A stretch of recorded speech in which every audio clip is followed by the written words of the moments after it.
Hello everyone, my name is Albert Circle. I'm a student at Tanjung Pura University. Today, I'll explain material about the ELT curriculum in Indonesia. First of all, I'd like to say thank you for this occasion, my dear lecturer, Main Birianti and PhD, for teaching and letting me do this statement. Okay, without further ado, let's begin. To be honest, the story of English language teaching or ELT Indonesia is an amazing story.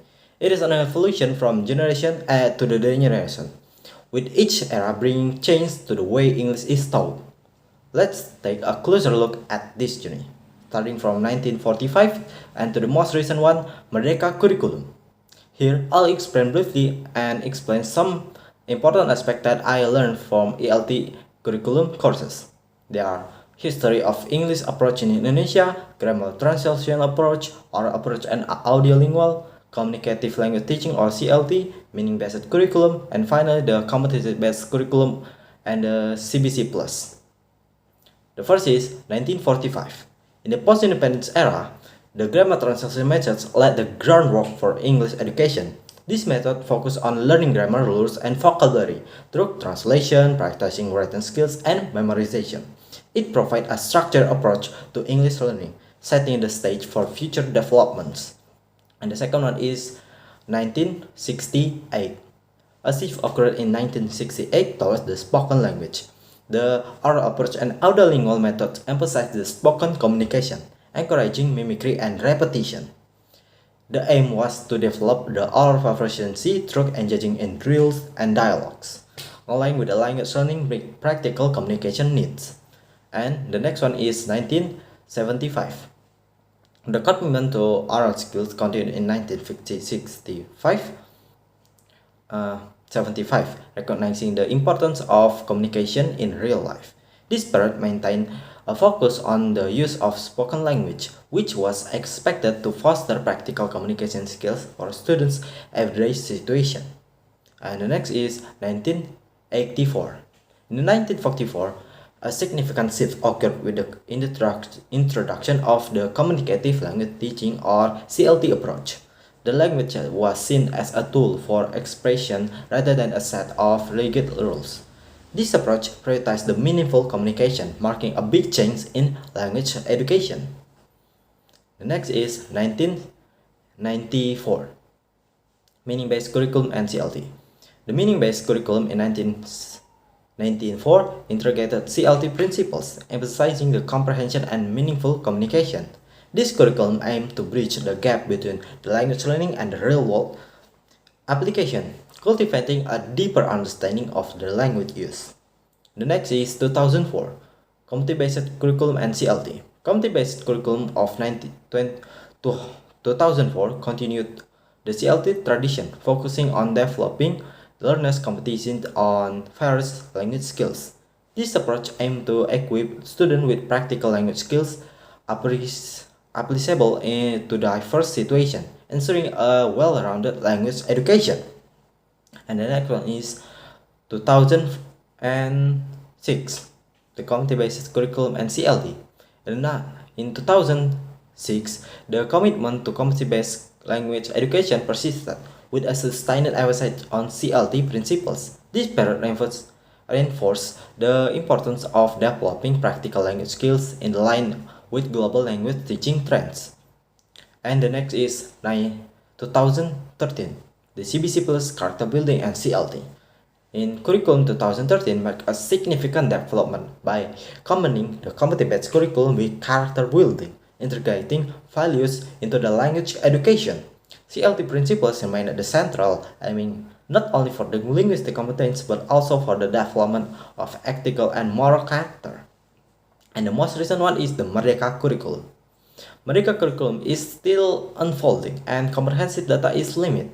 As Indonesia continues to shape its education vision, the ongoing evolution of the curriculum is likely aligned with the national education goals. True details information is needed for a true analysis. Okay, so now that I explained this, there might be some questions that come to mind. The first question might probably something like this. What is the difference between grammar translation and the audiolingual method? Well, let me answer it because this is also one of the questions that I arise when learning about this topic.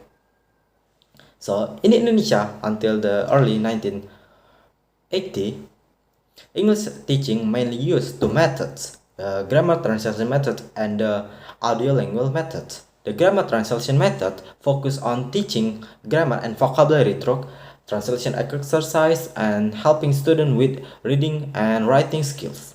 Teaching Teachers use format setting and memorization for learning. This method was useful in academic settings like literature studies. On the other hand, the audiolingual method aimed to develop oral skills through repetition and mimicry. Teachers use activities like drills and dialogues to improve their communication. This method was good for situations where speaking English in real life was important, like in the language labs or intensive language programs. But methods had similarities. They both use structured learning and include grammar, but they are different on how they are focused on writing and oral skills. The grammar translation method emphasized the written language and was suitable for academic context. Meanwhile, the audiolingual method emphasized speaking and was useful for practical communication situation. Each method has its advantage and limitation. The grammar translation method helped with the critical thinking but might not focus on the practical communication. The audiolingual method was good for oral skills but not give enough attention to the grammar. In conclusion, these two methods offered different ways to learn English. The choice depends on what skills were important for students and the context of learning. Teachers had to consider the advantage of limitation of each method to shape the effective language education strategies. For the next question, it might be more suitable for comparing the past language learning method in Indonesia with the latest one.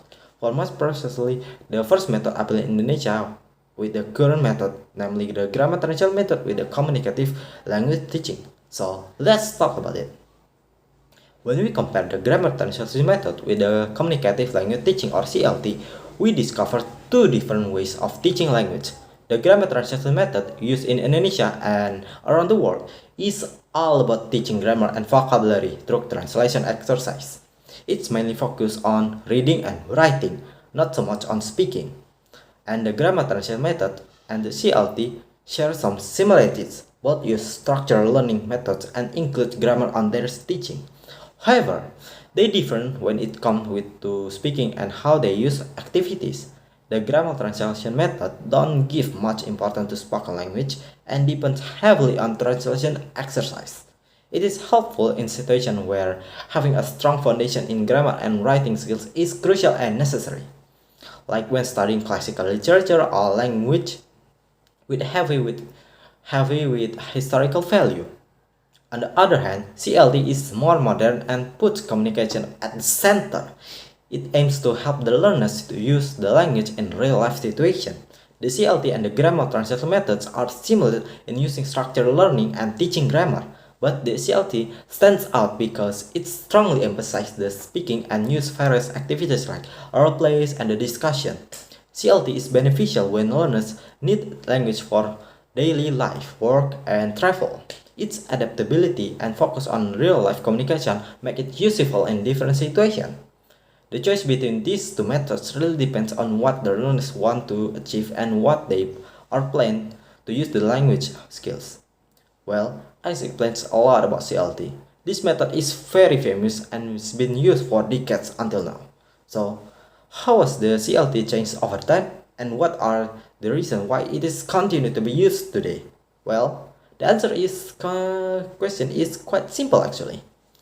The CLT or the communicative language teaching has stood to the test of time in Indonesia from 1980s until now for a few key reasons. Firstly, it emphasizes communication, in which align well with what language learners need. The approach allows students to use the language in practical, real-life situations and thus making it more engaging and effective. One of the CLT's strengths is its flexibility. It can be adjusted to suit the different level of language proficiency and cater to the diverse learners' needs, making it versatile and applicable in various classroom settings. CLT also put the learners at the center, encouraging active participation and collaboration. This learner-focused approach empowers the students to take their charge of their learning journey, fostering a motivation and engagement experience. Since the introduction, CLC has adapted to the digital age by incorporating technology and modern teaching strategies. Multimedia research and the online tools have enriched the CLT to the next level, keeping it relevant and effective in today's fast-paced world. For example, students can use social media to directly communicate with people around the world by using English. Additionally, the ongoing teachers training has been crucial for maintaining CLT success. The professional development ensures that educators stay updated with the latest method and are well equipped with the implement of CLT principles effectively in their classrooms. So, in short, CLT endurance in Indonesia can be attributed to its focus on communication, adaptability, a learner-centered approach, the integration with technology, and the continuous development of teachers. This approach will be continue to be valuable and effective method for teaching English in Indonesia context.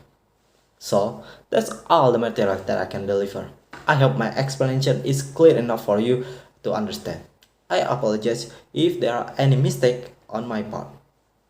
Once again, my name is Albert Siko. Let's say goodbye, thank you, and bye bye!